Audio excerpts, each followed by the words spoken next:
Masyarakat Indonesia mulai mengurangi konsumsi di tengah lonjakan harga pangan dan barang kebutuhan lainnya. Hal ini tercermin dari hasil survei penjualan eceran pada bulan Februari yang dilakukan Bank Indonesia. Berdasarkan survei tersebut, indeks penjualan real di bulan Februari tumbuh 12,9% year on year. Meski begitu, angka ini lebih rendah dibandingkan Januari di angka 15,2%. Kelompok dengan pertumbuhan tertinggi antara lain makanan, minuman, dan tembakau yang melesat 21,3% secara tahunan, serta penjualan bahan bakar kendaraan bermotor yang meroket hingga 55,1%.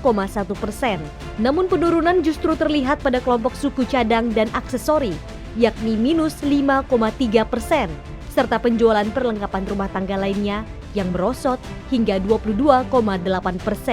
Laporan tersebut menginformasikan penurunan penjualan dipengaruhi oleh turunnya permintaan masyarakat, pasokan yang lebih terbatas, dan kondisi cuaca kurang mendukung.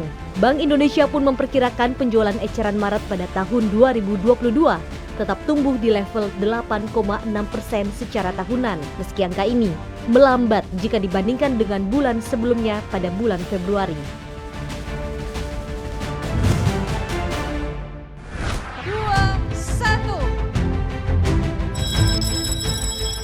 PT Goto Gojek Tokopedia atau GoTo resmi menjadi perusahaan publik dan melantai di pasar modal Indonesia. Perusahaan teknologi ini tercatat memiliki kapitalisasi pasar hingga 400 triliun rupiah di awal keberadaannya pada bursa saham. Kapitalisasi pasar GoTo mencapai 464,27 triliun rupiah. GoTo melantai di bursa dan menjadi emiten ke-15 yang tercatat di BEI pada tahun ini. Harga penawaran saham perdana GoTo sebesar Rp338 per saham. Harga saham ini sempat melesat 23,08% ke posisi Rp416 per unit. Komisaris Bursa Efek Indonesia Pandu Syahrir menyebutkan terdapat investor dari 23 negara yang berpartisipasi dalam IPO GoTo dan jumlah single investor identification yang berpartisipasi menjadi yang terbanyak sepanjang sejarah penggunaan eIPO. Pemerintah menyesuaikan pajak pertambahan nilai atau PPN terhadap jasa penyelenggaraan ibadah keagamaan seperti haji dan umroh sejak 1 April 2022. Dalam Peraturan Menteri Keuangan Nomor 71 Tahun 2022, tarif PPN jasa penyelenggaraan ibadah keagamaan yang bersamaan dengan perjalanan ke tempat lainnya adalah 1,1% yang dikalikan dengan harga jual paket penyelenggaraan perjalanan ke tempat lain. Jika tagihan dirinci antara perjalanan ibadah keagamaan dan perjalanan ke tempat lainnya. Sementara tarif PPN hanya akan berlaku 0,5% jika harga jual paket tidak dirinci antara kedua jenis perjalanan. Adapun besaran tarif untuk ibadah umroh yang ditetapkan oleh Kementerian Agama di awal tahun ini adalah Rp28 juta di luar biaya tes PCR dan karantina.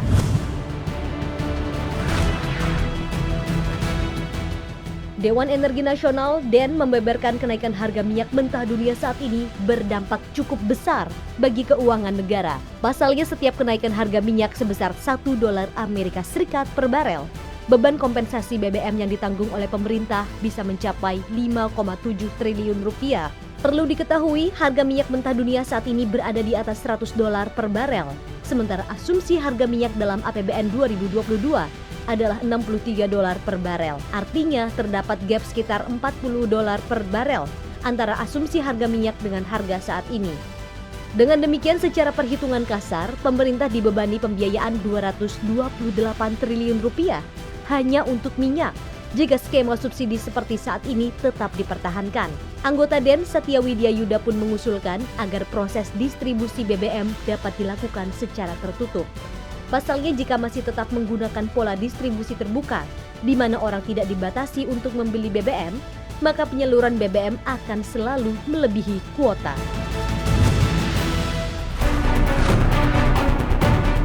Rusia mengancam akan mengambil jalur hukum untuk melaporkan negara barat yang memberikan tambahan sanksi. Adapun sanksi yang dibuat negara barat saat ini adalah memaksa Rusia agar gagal bayar utang. Ancaman tersebut disampaikan oleh Menteri Keuangan Rusia, Anton Siluanov. Namun dirinya tidak merinci opsi hukuman apa yang akan diambilnya. Pemerintah Rusia menyebut utang luar negerinya mengambil porsi 20% dari total utang publik yang mencapai sekitar 21 triliun rubel atau setara dengan 261,7 miliar dolar Amerika Serikat. Sejak 1917 atau pasca revolusi, Rusia mengklaim belum pernah mengalami gagal bayar utang luar negerinya. Namun akibat serangan ke Ukraina, negara-negara barat berencana untuk membuat Rusia gagal bayar. Rusia bersikeras jika nantinya tidak diizinkan membayar dalam mata uang asing, Rusia akan tetap membayar utangnya dengan menggunakan rubel.